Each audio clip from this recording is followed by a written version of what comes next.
안녕하세요. 저는 30살 예비 신부고 신랑 될 사람도 저와 같은 나이인 30살입니다. 올해로 연애는 5년째를 맞았어요. 결혼식 날짜를 저희 연애 시작한 기념일로 맞추기 위해서 정신없이 준비 중입니다. 5년이라는 긴 연애를 하면서 결혼까지 생각할 만큼 남자친구에게는 큰 확신을 가지고 있었어요. 서로 비슷한 시기에 취직을 하게 되어서 그때는 결혼 이야기 오고 간 적 없지만 같이 미래를 그리자는 취지로 남들 데이트하는 거 똑같이 따라하지 않고 아껴가면서 열심히 저축을 했습니다. 노동의 값진 가치를 이해하고 월급을 저축하는 성실한 모습을 보니 자연스럽게 결혼까지 생각하게 되었고요. 그런데 도대체 무엇이 남자친구를 저렇게 만든 것인지 조금 서두르는 감이 있었지만 앞서 말씀드린 대로 우리가 연애를 시작한 기념일에 맞춰서 식을 올리고 싶었기 때문에 결혼식을 조금 급하게 준비하게 되었습니다. 양가 부모님들 모시고 상견례도 진행을 했고 다행스럽게도 양가 부모님들께서도 전부 다 긍정적으로 저희를 봐주셨어요.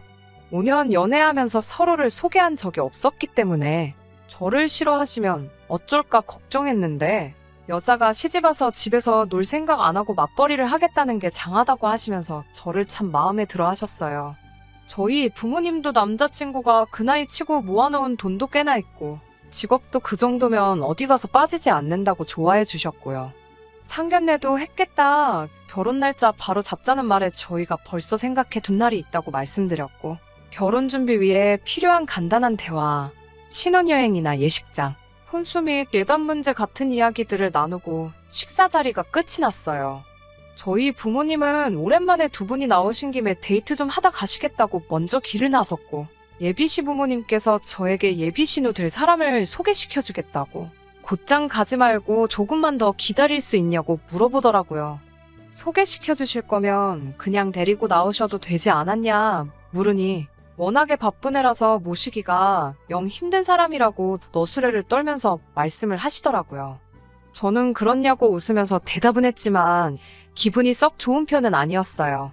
왜냐하면 저희 집에서도 현재 취직 준비하느라 바쁜 제 동생도 시간을 내서 참석을 했는데 이게 갑자기 생긴 약속도 아니고 날짜가 잡혀있는 거기에 양가 부모님이 동반해서 모이는 자리인데 신우도 제 남동생처럼 아무리 바쁘고 일이 있을지라도 미리 일정을 조정하면 충분히 참석할 수 있는 부분 아닌가요?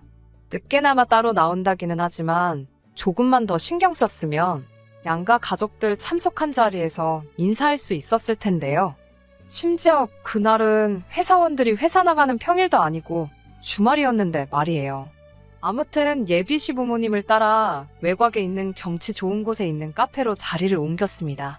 도착하고 나서 음료수 하나씩 시키고 자리에 앉아 잠깐 이야기를 나누는 사이에 예비 시어머니께서 저기 오네 하시면서 창밖을 보고 계시더라고요. 신우가 도착한 거였어요. 신우가 남편하고는 나이가 2살 차이밖에 나지 않는 걸로 알고 있는데 첫 인상이 참 놀라우리만치 강렬했습니다. 1억이 넘는 외제차를 끌고 온몸에는 명품을 두르고 등장했으니까요. 차에 대해서는 잘 모르지만 예비 시어머니께서 마치 제게 자랑이라도 하듯이 저 차가 1억이 넘는 거라고 말씀하셔서 그게 비싼 외제차인지는 그때서야 알았습니다. 외제차임을 몰랐다고 감안하더라도 몸에 걸치고 있는 고가의 명품들이 신우가 돈 꽤나 있어 보이고 돈 있는 걸 티내기 좋아하는 스타일이라는 걸 알 수 있었어요. 그 화려함에 놀라는 것도 잠시.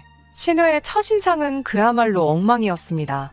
저를 본체만치 하면서 제 앞에 털썩 앉더니 저를 위아래로 훑어보더라고요. 제가 무슨 브랜드 가방을 들고 있는지, 제 휴대폰은 얼마나 최신형인지, 제가 입고 있는 옷은 뭔지, 제 가방 안에 들어있는 화장품은 어디 걸 쓰는지 확인하듯이 위아래로 저를 쭉 스캔하더라고요. 이내 제가 들고 있는 게 별 볼 일 없다는 걸 파악하더니 콧방귀를 뀌고는 첫 만남에 하기에는 무례한 질문들을 쏟아내기 시작했어요. 들고 있는 가방이 브랜드가 없어 보이는데 명품 가방 같은 거는 몇 개나 가지고 있냐? 있으면 어디 걸로 몇 개나 있느냐? 다니는 회사 월급은 얼마나 되느냐 하는 질문부터 꿈이 있느냐 뭐 이런 알 수 없는 질문들까지 포함해서요. 제 대답이 마음에 안 들었는지 예비 신우는 자기가 이러고 있는 시간에도 얼마를 더 벌 수 있는지 아느냐 하는 알 수 없는 말을 남기고 괜한 일로 시간 낭비했다는 식으로 투덜대더니 이만 가보겠다며 혼자 자리를 떠나더라고요. 동생이 결혼할 상대 앞에서 그렇게 무례한 행동들을 쏟아냈는데도 예비 시부모님이나 남자친구는 예비 신우한테 아무 말도 안 하고 오히려 눈치를 보듯이 어려워한다는 게 느껴졌습니다. 남자친구한테도 따로 너네 누나 왜 저러냐고 물어보고 싶었지만 속으로 꾹꾹 눌러 참았습니다. 어차피 결혼을 한다고 하더라도 저 신우와 제가 1년에 몇 번이나 마주칠까 하는 생각이 들었거든요. 저를 소개받는 어찌 보면 가족 모임일 수도 있는 자리에도 본인이 바쁘다는 핑계로 도착도 늦게 했고 자리에 와서도 얼마 있지도 않아서 다른 가족들 의사도 물어보지 않고 혼자 떠났으니 결혼 후에도 그렇게 마주치며 살 일은 없을 거라고 생각하고 신우의 무례는 저 혼자 모르는 척 하기로 했습니다. 신우와의 첫 만남을 제외하고서는 그동안 남자친구와 결혼 이야기 오고 가면서 한 번도 의견이 부딪힌 적이 없었어요. 그런데 정말 생각하지도 못한 문제로 남자친구와 충돌이 생겨버려서 당황스러운 상황이에요. 예단과 예물은 양가 부모님들 허락하에 생략을 하기로 결정했고 남자친구와 제가 여태 연애하면서 모아놓은 돈이 상당했기 때문에 돈을 합쳐서 경기도권 신도시에 있는 신축 아파트를 매매하기로 했습니다. 혼수는 양가 부모님들께서 반반씩 보태 채워주시기로 했고 스드메부터 해서 그 외 다른 준비들 모두 정말 아무런 의견 다툼 없이 자연스럽게 진행되고 있었어요. 행복한 신부가 되는 것 말고는 이제 더는 남은 게 없다고 생각했는데 남자친구가 그런 제 기대에 찬물을 확 끼얹어 버렸네요. 저희 둘 다 직장에 다니고 있고 각자 벌이도 나쁘지 않은 편이라서 돈 문제에 대해서는 걱정 없을 거라 생각했어요. 다행히 모아놓은 돈으로 신혼집을 매매로 들어가기 때문에 저와 남자친구 버는 돈 쪽쪽이 저금을 할 수 있을 거라는 생각에 너무 기분이 좋았거든요. 요즘 대출 없이 시작하는 게 보통 힘든 일이 아니잖아요. 각자 월급의 일부는 생활비로 보태고 남은 돈에서 100만 원씩 모아 따로 적금을 들어 1년에 한 번씩은 해외여행을 가려던 계획도 있었어요. 생활비와 각자 용돈, 그리고 해외여행을 위한 적금을 제외한 나머지 금액은 미래에 태어날 아이라든지 아니면 더 나은 미래를 위해 다 저금을 할 계획이었고요. 모을 돈 빼고 낭비만 하지 않는다면 금세 돈이 모여서 10년 뒤에는 서울에 있는 아파트로 옮길 수도 있지 않을까 하는 생각도 하고 있었거든요. 그런데 문제가 발생했어요. 남자친구한테 우리가 앞으로 결혼하면 이렇게 해서 돈을 모으고 하자고 설명을 하고 있었는데 남자친구는 조금 시큰둥한 표정으로 듣고 있더라고요. 남자친구 말은 앞으로 우리가 결혼하고 맞벌이를 한다고 해도 그 기간이 길어봐야 얼마나 길겠냐는 이야기를 하더라고요. 언젠가 우리 둘 사이에 아이도 생길 텐데 그렇게 되면 아이 어린이집 보낼 때까지는 외벌이 생활을 해야 하지 않겠냐는 생각을 갖고 있더라고요.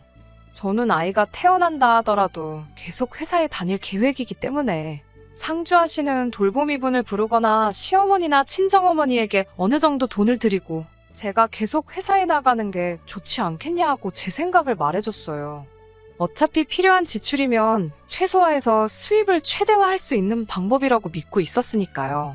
제가 맞벌이를 계속 하겠다는데도 남자친구는 아직도 시큰둥한 표정이었지요. 그래가지고 돈이 모이겠냐고요. 아무리 시어머니나 친정어머니가 봐주신다고 하더라도 돌보미를 고용하면 들어가는 돈만큼은 드려야 되지 않겠냐. 그리고 두 분이 만에 하나 아이를 봐주실 수 없는 상황이 되면 꼼짝없이 상주하는 돌보미를 드려야 하는데 한 사람 버는 게 그 사람 월급으로 빠질 것이고 그러면 우리 수중에 뭐가 남겠냐고. 맞벌이를 하는 거나 외벌이를 하는 거나 큰 차이가 없는 것 아니냐고 하더군요. 물론 아이 돌보는데 들어가는 비용이 큰 것은 사실이지만 제 월급이 돌보미분을 써도 모자랄 정도가 아니거든요. 물론 엄청 많이 남는 것도 아니지만요. 그래도 단돈 50만 원, 100만 원이라도 더 벌게 될 텐데 그게 외벌이랑 뭐가 다르냐는 말은 조금 서운했어요. 둘이서 월급도 그렇게 큰 차이가 나는 게 아니거든요. 남자친구 말은 앞뒤도 조금 안 맞았지요. 아이 때문에 회사를 그만두는 건 싫다. 맞벌이를 계속하면 좋겠다고 하는데 돌보미도 쓰기 싫고 양가 부모님께 돈을 드리는 것도 싫다. 그런데 또 아이는 가졌으면 좋겠다. 사실 말도 안 되는 억지잖아요. 그래서 당최 당신 생각은 어떻길래 말하는 것마다 다 싫다고 하는 거냐고. 내 생각보다 좋은 생각이 있으면 말해달라고 했어요. 그랬더니 앞뒤 다 잘라먹고 자기 누나, 그러니까 예비신우 이야기를 하더라고요. 누나가 타는 차 봤지? 누나가 들고 있는 가방도 봤지? 이러면서 대체 무슨 말을 꺼내려고 자기 누나 이야기를 저렇게 늘어놓는가 싶었습니다. 그런데 남자친구는 제게 정말 어이없는 제안을 제게 하더군요. 저랑 남자친구의 월급을 합치면 700만 원 언저리 정도 되는 돈이거든요. 당장은 우리 둘뿐이니까 생활비는 50만 원 정도면 충분하지 않냐고 하네요. 다 큰 성인 둘이서 생활비가 어떻게 50밖에 나오질 않느냐 하니 회사 식당에서 저녁까지 먹고 들어오고 차는 사지 말고 대중교통을 이용해서 출퇴근하고 허리띠를 졸라매서 모으자고 하더라고요. 아무리 아낀다고 해도 각자 써야 할 돈에 씹기며 교통비까지 50만 원으로 때우자는 게 말이 안 된다고 생각했어요. 회사 식당이 아무리 가격이 싸도 둘이서 두 끼를 해결하면 최소 20만 원이고 교통비까지 생활비에서 충당하면 15만 원 정도 나오거든요. 그런데 나머지 돈으로 관리비며 공과금을 다 내는 게 말이나 되나요? 그리고 주말에는 물만 마시고 살 것도 아니잖아요. 갑자기 남자친구가 돈만 열심히 모았지 사실 경제관념이 하나도 없는 게 아닐까 하는 생각이 들기 시작했어요. 그래서 한 달에 650만 원을 다 저금을 하자는 거냐고. 무작정 모은다고 다 좋은 게 아닌 것 같다. 돈 아끼는 것도 좋지만 그건 절약을 넘어서 궁상을 떠는 게 아니냐고. 그렇게 살기는 싫다고 말했더니 남자친구가 말하길 저금을 하려는 건 또 아니라고 하네요. 이어서 한 말을 결론부터 말씀드리면 피땀 흘려 벌은 내 돈을 자기 누나한테 다 줘야겠다고 합니다. 참 순간 어이가 없어서 말도 안 나오고 멍 때리게 되더라고요. 애초에 50만 원 가지고 생활하는 것부터가 말이 안 되는데 나머지 돈을 전부 자기 누나에게 가져다 바친다니 그건 말도 안 되는 소리라고. 그리고 너네 누나한테 돈 가져다 바치는 거랑 우리가 모으는 거랑 뭐가 다르냐고 따졌더니 다시 또 그때 누나 타고 다니는 차 보지 않았냐고. 그 차가 시세로 1억이 넘는 차라고. 누나가 그 나이에 어떻게 그 돈을 벌었겠냐고 하면서 누나가 투자하는 눈이 예사롭지가 않다고. 그러니까 누나한테 돈을 맡기면 몇 배로 불려서 우리한테 줄 테니 당장 허리띠를 졸라매고 살아도 결과적으로는 우리 이득이라고 하더라고요. 일단 누나가 목돈을 한 번 만들어주면 그때 가서는 자기 혼자 외벌이를 해도 여유자금이 넘쳐나는 상황이 될 테니 무조건 자기 누나한테 돈을 맡겨야 한다는 겁니다. 궁성맞게 사는 게 싫으면 일단 50만 원으로 생활하고 추가적으로 돈이 더 필요할 때마다 누나한테 돈을 타서 쓰면 된다고 하더라고요.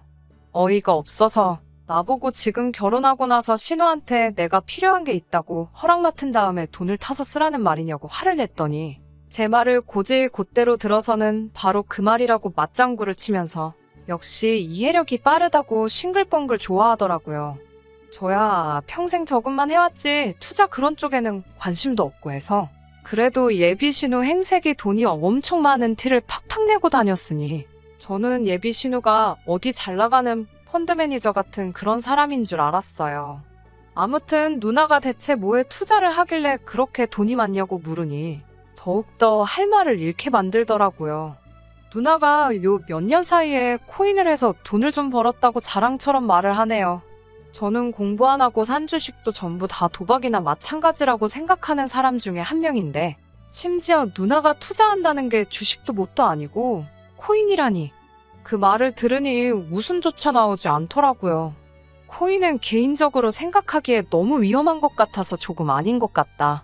누나한테 돈 맡긴다는 말도 이해가 되지 않고 전 그렇게 누나한테 돈을 갖다 바치고 싶으면 결혼 후에 우리 돈은 서로 따로 관리를 하던지 아니면 다른 방법을 시간을 들여 생각해보자고 했어요. 그랬더니 남자친구는 곧바로 성질을 내면서 너 지금 우리 누나 실력을 무시하는 거냐고. 요즘 같은 시대에 코인으로 돈 못 버는 사람이 무식한 거라고 하면서 자기도 누나가 저렇게 돈을 번 이후로는 저금하는 사람들만 보면 바보 같다는 생각이 든다 하더군요. 자기가 저랑 연애하면서 취직 후 5년 가까이 모은 돈을 다 합쳐봤자 누나가 1년 동안 벌어들인 돈보다 훨씬 적다면서 말이죠. 자기 누나는 클릭 한두 번만 해도 몇백만 원을 버는데 자기는 하루에 몇 시간씩 일해서 그 돈 버는 게 회의감이 든다고 하더라고요. 열심히 일하는 사람들이 이해가 안 간다고 세상이 변했고 돈 버는 방법은 따로 있는데 너도 젊은 사람이면 젊은 사람답게 투자하면서 살아야지. 옛날 사람들 하는 방식으로 저축만 해서 어떻게 부자가 되겠냐고 한 소리를 하더라고요. 하여튼 저는 남자친구에게 내가 일해서 번 돈, 너네 누나한테 맡길 생각 없다고 재차 제 생각을 전했습니다. 남자친구는 끝까지 평생 저축만 해서는 부자 못 된다고 다시 한번 잘 생각해보라고 저를 설득해왔고요. 그렇게 벌써 일주일이 지났네요. 남자친구도 일부러 핑계를 대며 안 보고 있어요. 얼굴 보면 또 그 이야기 할까 봐서요. 지금도 연락이 오면 생각해봤냐고 물어보는 말 말고는 저를 일주일이나 안 봤는데 궁금한 건 따로 없는지, 내 걱정은 안 되는 건지, 그냥 내 월급 지네 누나한테 맡길 생각뿐인 것 같아요. 남자친구 말대로 저축만 해서 부자 되는 게 불가능한 세상이 되었다는 건 저도 충분히 인정하는 바입니다. 그래도 제가 번 돈을 그대로 예비 신우 될 사람한테 맡기는 것만큼은 하고 싶지 않네요. 이 결혼을 다시 생각해봐야 하는 걸까요? 참 고민이 됩니다. 후기 보내드립니다. 한동안 집에서 한숨만 쉬고 다니니 어머니께서 저한테 무슨 걱정이 있느냐 물어보시길래 숨기려고 했지만 있는 그대로 남자친구의 누나를 처음 만난 그날부터 전부 이야기하게 되었어요. 어머니는 코인이니 그런 거 잘 모르시는 편이지만 뉴스로 그 내용을 조금 접하셨기 때문에 저랑 똑같이 부정적인 시각이셨습니다. 그렇게 돈을 쉽게 벌면 세상 천지에 누가 일을 하겠냐고 하시면서요. 제가 남자친구가 좋아서 끝까지 결혼하겠다면 저를 말리지는 않겠지만 금전 감각이 하나도 없는 것 같다고 제가 아무쪼록 옳은 결정을 내렸으면 좋겠다고 하시더라고요. 몇 날 며칠을 고민하다가 남자친구와는 확실히 단판을 지어야겠다 싶은 생각이 들어서 남자친구를 불러냈어요. 5년 연애하면서 그동안 봐온 모습이 있기 때문에 허황된 꿈을 접고 성실하게 살았으면 좋겠다고 설득을 해보려 했는데 제가 바보 같았네요.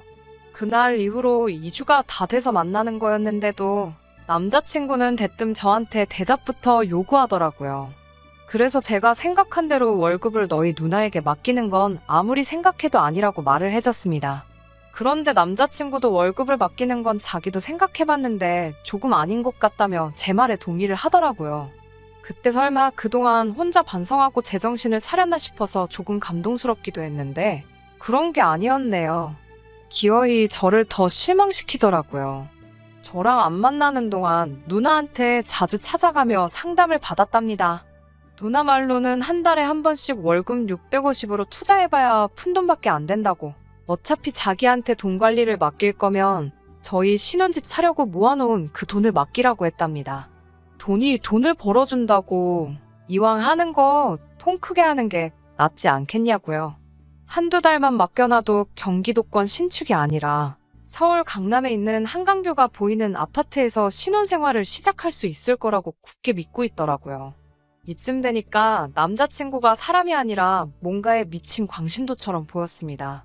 무슨 말을 해도 듣지를 않고 자꾸 누나가 타고 다니는 차, 누나가 차고 다니는 시계 이야기만 하면서 우리도 그 정도는 해야지 않겠냐고 이미 벌어놓은 돈인 것처럼 차는 무슨 외제차 뭐를 뽑고 아파트는 어디 뭐가 좋다더라. 벌써 머릿속에 꽃밭을 그리고 있더라고요. 혼자 주절주절 떠들고 있는 남자친구 말을 멈추고 말했어요. 초치는 것 같아 미안하지만 너네 누나한테 돈 가져다 주는 건 너 혼자 하라고요. 남자친구는 이해를 할 수 없다는 표정으로 그게 지금 진심으로 하는 말이냐고 제게 묻더군요. 돈을 벌 수 있는 기회를 주는 건데 굴러들어온 복을 스스로 차냐고.